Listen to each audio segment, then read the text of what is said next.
Olá, nossa aula de hoje é sobre o projeto político pedagógico, a segunda parte, né, da nossa matéria. Na aula passada nós vimos a parte um. Hoje vamos dar continuidade ao assunto, né? Bem, diante de tantas alterações no cenário mundial, a escola se tornou um espaço de mutações da sociedade contemporânea, capaz de se tornar então um agente de transformações, né? Gerador de conhecimento e formador de cidadãos, com potencial para compreender o mundo, a sua realidade e modificando-a quando necessário. Dessa forma, então, a escola cumpre sua função social sem perder a sua centralidade, né? Dessa forma, se reconfigura e se amplia à medida que novas concepções de homem e de sociedade se formam. Para tanto, é preciso desenvolver um processo de articulação entre a escola e a comunidade, e isso se faz por meio de uma integração social. É nesse sentido que o PPP se torna um documento institucional capaz de proporcionar essa mobilização social. Vamos ver então as fases de construção do projeto político pedagógico da unidade escolar. Então, vamos ver como é que se constrói o PPP. Bem, o processo de democratização do ensino, iniciado lá nos anos 90, né, após a ditadura, foi fundamental para que o planejamento coletivo ganhasse força no espaço educacional. A Constituição Federal de 1988 e a Lei 9394 de 96, que é a Lei de Diretrizes Bases da Educação Nacional, a LDB, finalizaram esse programa de fortalecimento ao preverem que a gestão deve ser democrática. A escola tem assegurado, então, pela LDB de 96, o direito de elaborar e executar o PPP, respeitado as normas gerais e as relativas ao seu sistema de ensino, quer seja federal, estadual ou municipal. A participação dos professores, dos funcionários, da direção e da comunidade em geral nessas etapas então de construção do PPP assegura a redução dos problemas e determina as prioridades e necessidades reais que a instituição escolar tem. Cortella afirma que a educação pode ser compreendida em duas categorias centrais: educação vivencial e espontânea e educação intencional ou proposital. Para ele, os processos pedagógicos não são neutros, pois estão imersos em um tecido social. Ao ser elaborado, o PPP deve partir da realidade da escola, atrelando-se às concepções democráticas da instituição. Também deve se fundamentar, naturalmente, em princípios sólidos. A elaboração é um importante ponto de referência para a formação da identidade escolar e dos profissionais que nela atuam, por se mostrar como uma expressão da cultura e da escola, de suas crenças e valores, bem como das maneiras de pensar e agir dos atores escolares. Ao construir a escola, na realidade, a escola pontua os fins e os objetivos do trabalho pedagógico. Ela destaca as concepções de aprendizagem da criança, do jovem, do adulto e do seu desenvolvimento, além de descrever as características do alunado, né?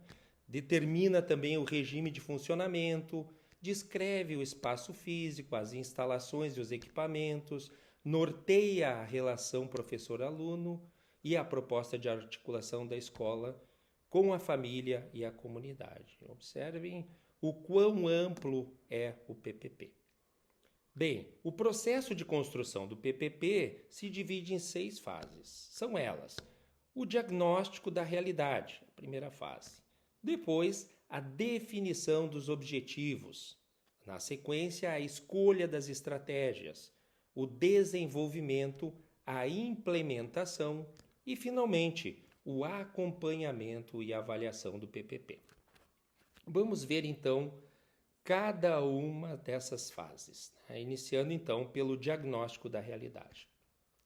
Nessa etapa, busca-se conhecer o contexto no qual a escola está inserida, Então, se faz um diagnóstico a respeito da formação integral dos indivíduos e reflete-se sobre os seus saberes, sobre o ideal da sociedade, a escola que se quer para o futuro e o tipo de educação que deverá ser priorizada.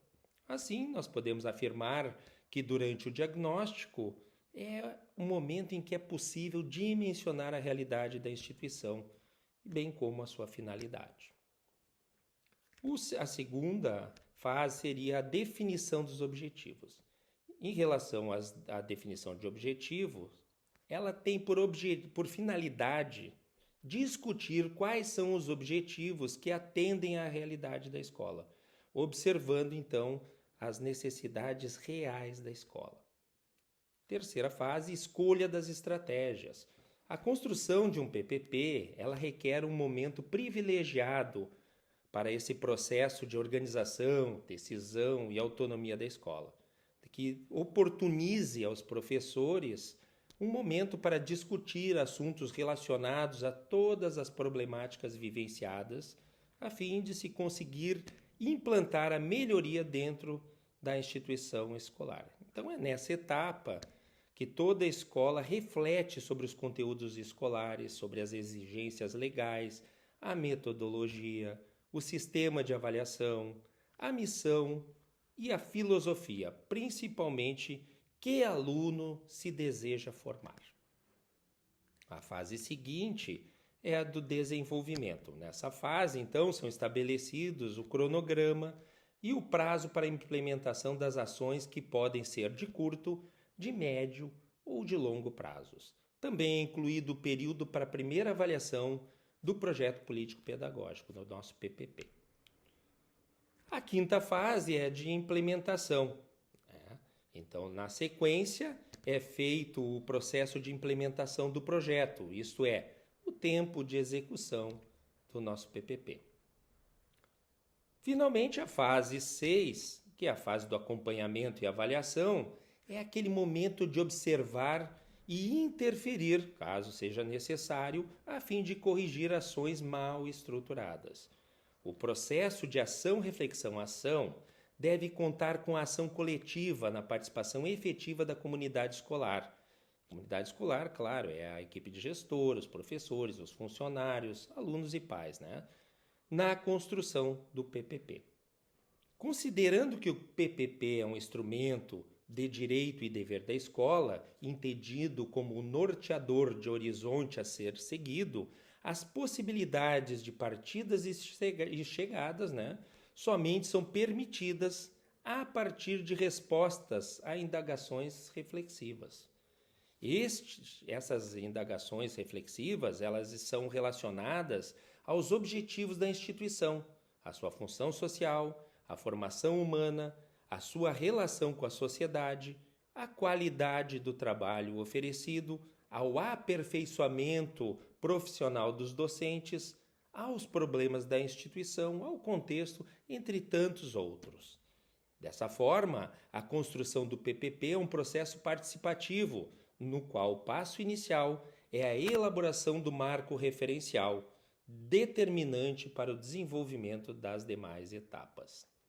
Libânio sugere que, ao formular um projeto político-pedagógico, é preciso contemplar a contextualização e a caracterização da escola, as concepções de educação e de práticas escolares, os problemas da instituição, as possibilidades de solução e as prioridades, objetivos gerais, estrutura da organização e de gestão, o currículo e a formação profissional continuada de professores. Bom, essa foi a nossa aula de hoje. Obrigado a todos e até a nossa próxima aula.